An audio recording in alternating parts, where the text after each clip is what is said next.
Greetings, and nerds, my universe, and I'm nerdy, and it's time for another League Universe movie review. And today I'm taking a look at Guardians of the Galaxy Volume 3, perhaps what people are calling like the greatest trilogy in the entire world is Guardians of the Galaxy, and I cannot differ, even though I haven't seen Guardians of the Galaxy Volume 2 in quite a long time by now. But I am happy to say that Guardians of the Galaxy Volume 3 is probably in the realm of one of the best superhero movies ever made, and also one of the darkest superhero movies ever made. And that is not a joke. So this is my honest thoughts and opinions on the Guardians of the Galaxy Volume 3 movie. So just to let people know that if you haven't seen this movie yet, you ought to, because it's a pretty damn awesome movie. And also just to let people know, while this is a superhero film, this is one of the darkest superhero films in James Gunn's library and film category. So I should feel safe to warn people right now, just in case if it does come up in this review, which I probably will talk about it because it kind of is needing to be addressed. If you are against animal abuse, if you are against animal cruelty, if you are against abuse of any sort, then do not watch this review because I'm going to be talking about it, not going into great detail about it, but I will be talking about it, referencing it, and everything else in this review. So if that is something you completely don't want to listen to, deal with, whatever have you, I completely understand. So I'm telling you right now to turn the video off here. You can come back at any time. I'm not forcing you. No one is forcing you. It is your own life opinions, and if you're against it, I completely understand. But I'm just saying it right now. I won't be talking about Rocket Raccoon's origin until at least towards the end of the video. But Guardians of the Galaxy Volume 3, man, yeah, it does feel like it was worthy to lead up to this point. I mean, how the Guardians came together, and then, how they found out that, you know, Quill is not just human, he's something more, he has a sister, and how the adventures are kind of like, where do we go from here? Well, how about putting him up against a basically very obscure Marvel supervillain known only as the High Evolutionary? As I thought that this was a great introduction to the High Revolutionary. Of course, he is a very obscure Marvel villain. He also is one of the most dangerous threats in the Marvel Universe, and Guardians of the Galaxy Volume 2 got that right immediately. This man is a threat, a very, very dangerous threat, and that James Gunn got across with that, yes, he is a threat and he is definitely a dangerous menace. While he seems like this cartoonishly evil, over-the-top supervillain, he is in fact one of the most dangerous adversaries to ever face off against in the Marvel Universe and for the Guardians. He cares about nothing more than his scientific experiments that he has worked on. He cares about nothing more than a scientific mind, and if nothing is perfect, then he ends up destroying it like a children's toy. Then there's the awesome introduction of Adam Warlock into the film, and I gotta say, I really didn't like the way that the film introduced Adam Warlock into the Marvel Cinematic Universe. A lot of people were complaining about the way that he was acting, complaining that, like, oh, he acts too childish, or he acts too babyish, and blah, blah, blah, blah, blah, blah. That's fitting for the character of Adam Warlock. He's supposed to act like that until he matures, depending on how early that he was let out of his quote-unquote cocoon. So, yeah. But I thought that Adam Warlock was a great addition into the movie. He was a wonderful character to have alongside with the movie and to learn right from wrong his own way. But this is the most character-driven Guardians of the Galaxy Volume 3 volumes of Guardians of the Galaxy story just in itself in a total. The third film focuses more on the characters than the other film did in its entirety, which is also awesome, and also the chemistry between all of the actors is just great. As even though this was probably their final film together, they went out with a bang and they really had a great time, and just the chemistry between all of them was just something to always remember and always cherish. As it was great to see the characters come together for only one purpose, which is to save their best friend that is in need, and that is Rocket Raccoon, who ends up becoming in more need than he used to be. So now I think it's a good time to talk about, I was going to say Adam Warlock, no.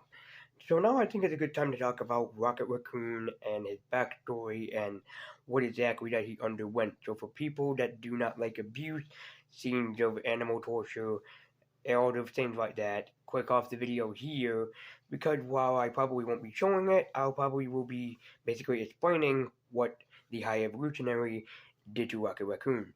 So you have been warned, and this is your last chance to click out of the video right now.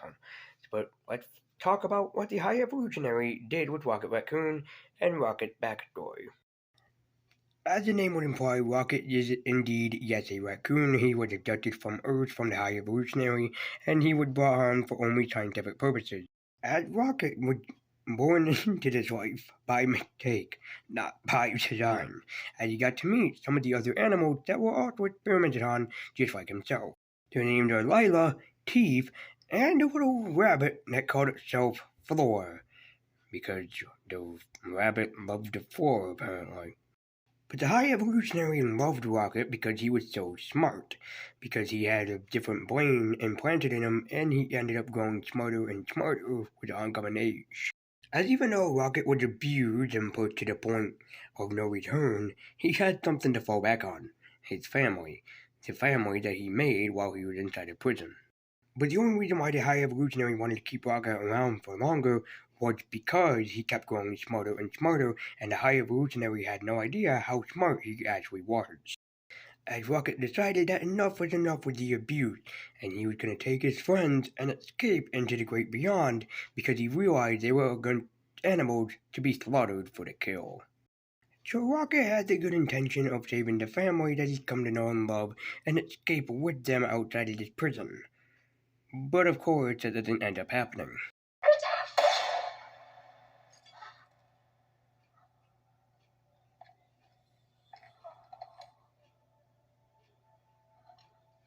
I imagined you'd do something like this. Back in the cage, P13.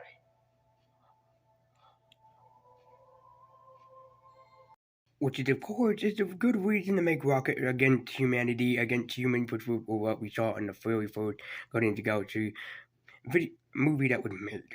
Honestly, this was probably one of the best written Guardians of the Galaxy movies that I have seen in a long time, but then again, I haven't seen Volume 2 in quite a long time, so I can't really judge yet.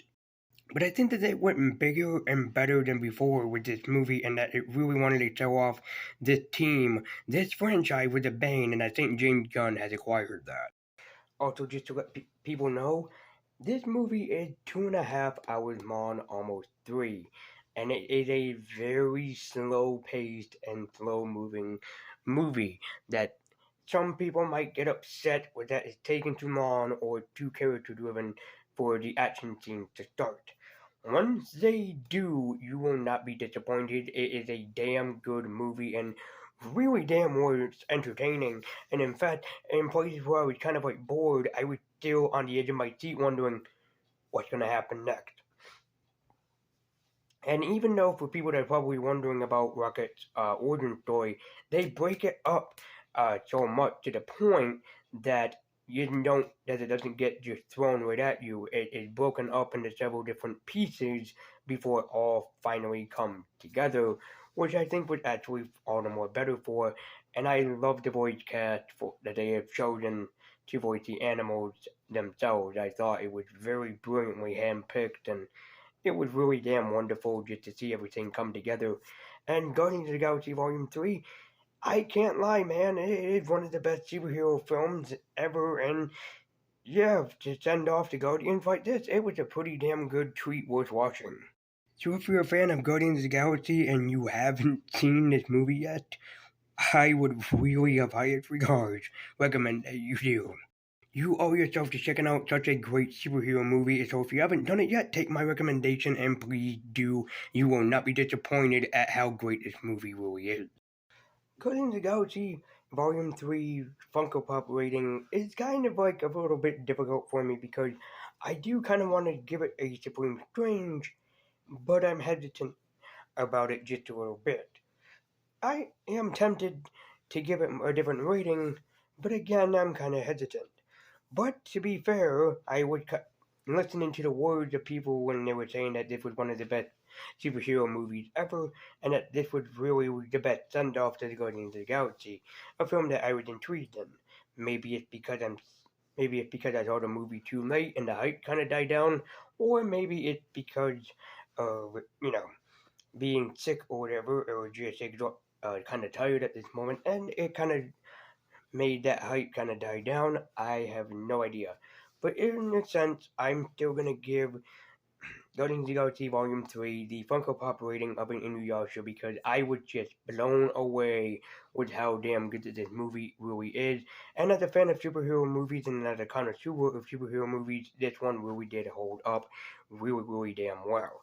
So, despite of everything,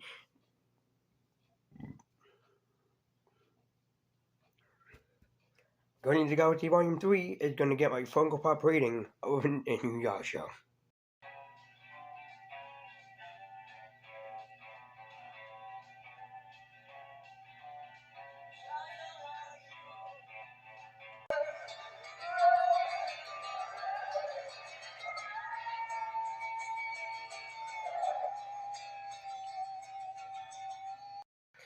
Guys, as always, thank you so much for watching. Make sure to like, comment, and subscribe. Follow me on Twitter with the link in the description down below. Everyone Universe, everyone Nudie, keep your chin on, and let me know what you guys thought about. Let me know what you guys thought about Guardians of the Galaxy Volume 3 yourselves if you've seen it. Let me know if you like it and whatever. And were you shocked about Rocket Raccoon's origin story? Because I know it's sure hell that I was. I want to see how many other people will do. But in the meantime, I've been Lazy Universe. I want Nerdy. This has been a Lazy Universe movie review. Let me know in the comments down below a movie that you want to see me review that might end up on this channel at one point in the future. I said may end up on this channel. I didn't say that they would. And thank you guys so much for watching. And once again, this has been a Lazy Universe movie review. And as always, thank you so much for watching. And until next time.